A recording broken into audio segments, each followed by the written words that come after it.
everybody, Z Garcia here, and today I'm taking a look at a small card game called Treetopia. In this game, you are replanting a forest.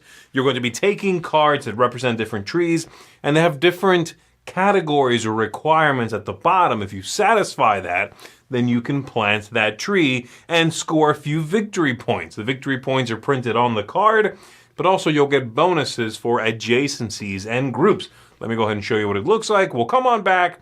I'll tell you what I think of it. Here we're taking a look at the game setup for 2 players. Each player has 3 cards face up in front of them. And then these 3 tokens, they begin with 1 face up and available to them. The other 2 are face down for now. You are going to be building a sanctuary. And the size of that sanctuary is based on the number of players. So with 2 players, it'll be 3 lines of 5 cards each. That's the entire size of it. You are going to be scoring victory points for placing trees in that sanctuary. These are the victory points over here.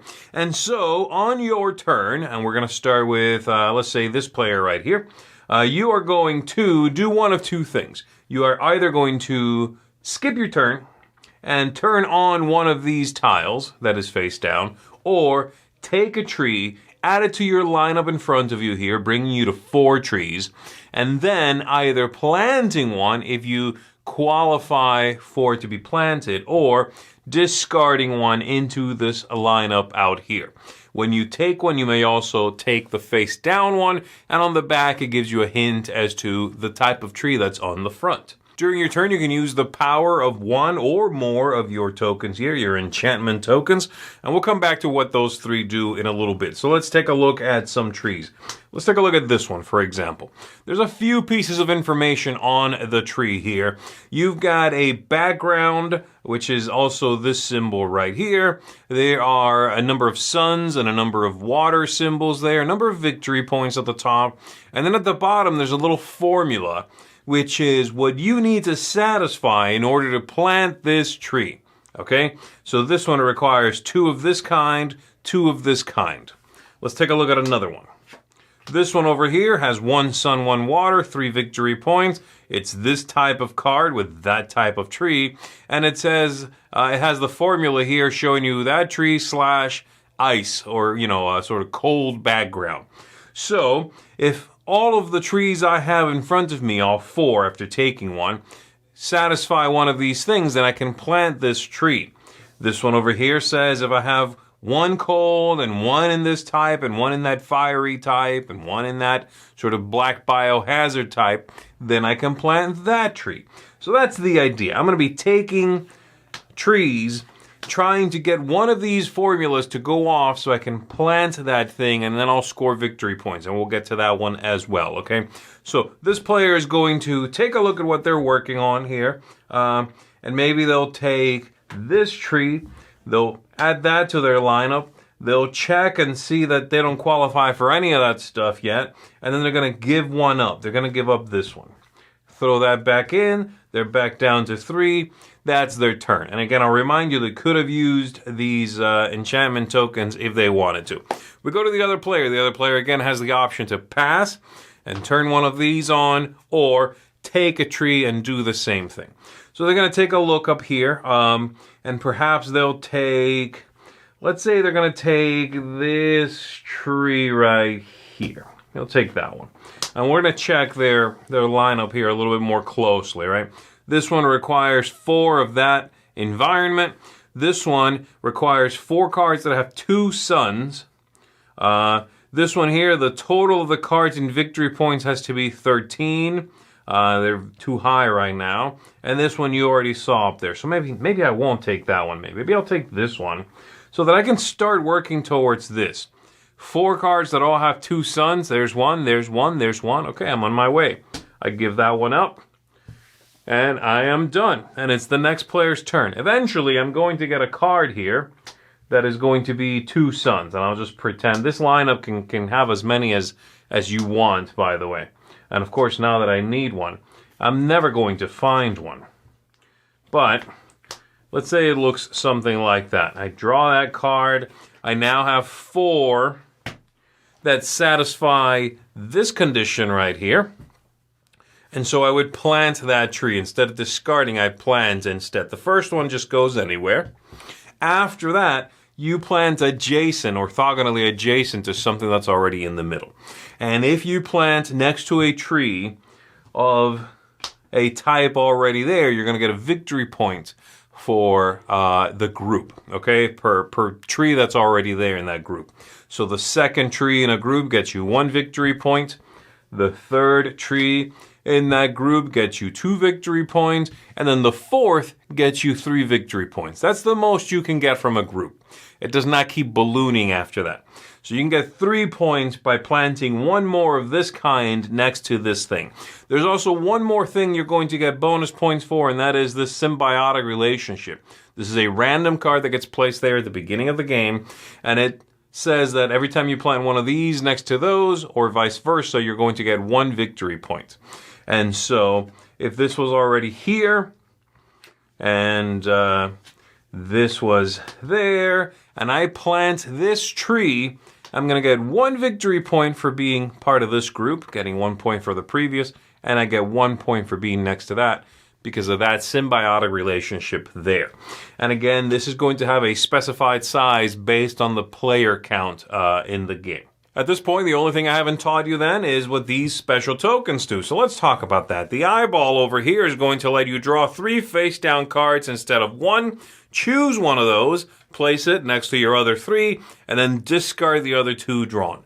So it's a normal turn, but you get to look at 3 off the top of the deck instead of just 1, and then you turn this back down and face down. The extra turn token lets you, well, take an extra turn.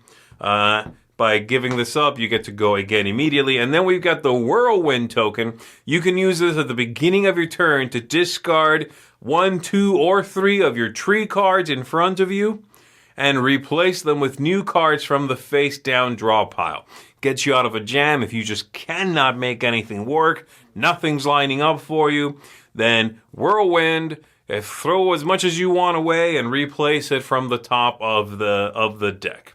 And that's basically what they do. Again, don't forget, you can skip a turn to turn one of these back up, or when a player scores the biggest group possible by adding a 4th tree to this and getting 3 points for themselves, everybody else, so if I did it over here, everybody else gets to turn one of their tokens face up. If they're already all face up, well, they get nothing at that point. You continue until the board is filled, the game is over, and then whoever's got the most points is the winner of the game. The look of this game was the first thing that caught my eye. I thought it looked really pleasant, very vibrant. I love the sort of fantasy trees that the game deals with. There's only 4 different kinds, I think it is. Maybe 5 different kinds, but they're all very whimsical. And the whole thing has a really vibrant, whimsical look, which I do enjoy. The gameplay, once I got down to it, reminded me quite a bit of Tribes of the Wind, if you happen to know that game. Now, in that game, you are trying to satisfy these conditions on cards in your hand, but you're doing so by checking what your neighbors are holding. The cards that they have are going to mess with you and affect you. And this game does not do that. I think it's a clever idea to do that sort of thing. It feels a little heavy-handed, perhaps, that it makes you check what your neighbors are doing and therefore force interaction, if you would. But I find it missing in this game. I do wish that there was something going on with the other players at the table, and this is a game that, in my opinion, gains nothing from being played at more than 2 other than game length. You are having the other players affect the same garden. Yes, they're putting out cards. Yes, you might be able to swoop in and play a card and get a couple of extra points, but that's not enough to make having to sit through that much more downtime exciting, unfortunately. And I find the scoring here to not be that interesting. You're scoring the points on the card, plus 1, 2, or 3 points if there's a big group, and then there's that symbiotic card at the top, which is very small. It's very uninteresting. I kind of wish that the symbiosis idea was not just 1 more point, but that they had found a cool thematic something to make the trees interact.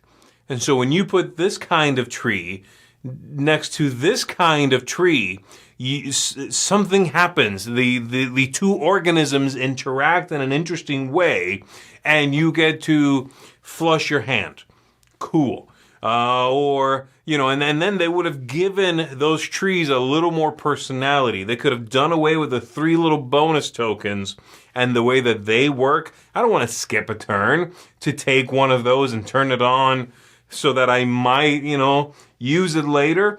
But if they had taken that system, that idea of bonuses, of little moments of interest, and tied them to the symbiosis, then I think the game would have gained more theme in the trees. They would have, interacted in clever ways, and I would have extrapolated the organisms interacting from that.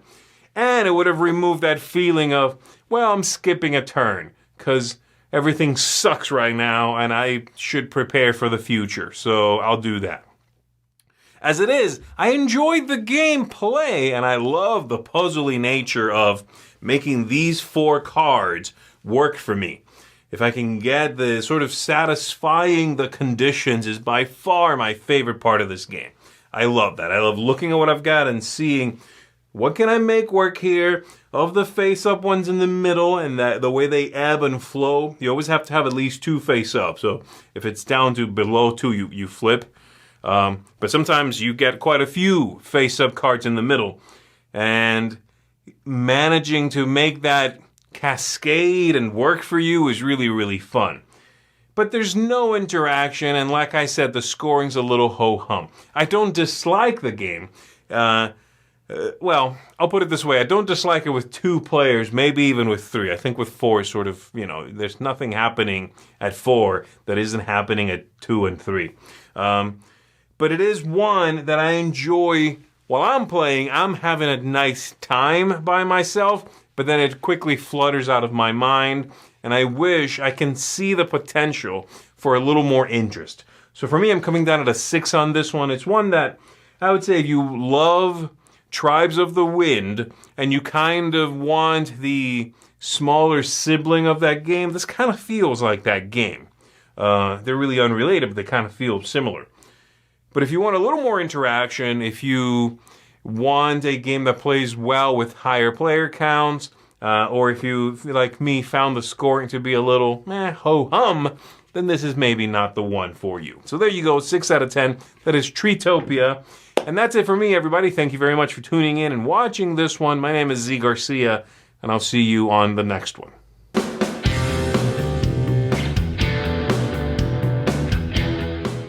Hey everybody, thanks for watching another video from the Dice Tower. Hey, you want to learn more about us, communicate with us? We have a Facebook group, we have a Discord channel, lots of different ways to get involved with the Dice Tower. And you can find that in our Linktree link below. So just click that, it will take you and you can communicate with us on Facebook, join our Facebook groups. There's lots of cool things that you can find and become part of the Dice Tower. Thanks so much for watching. I'm Tom Vassell.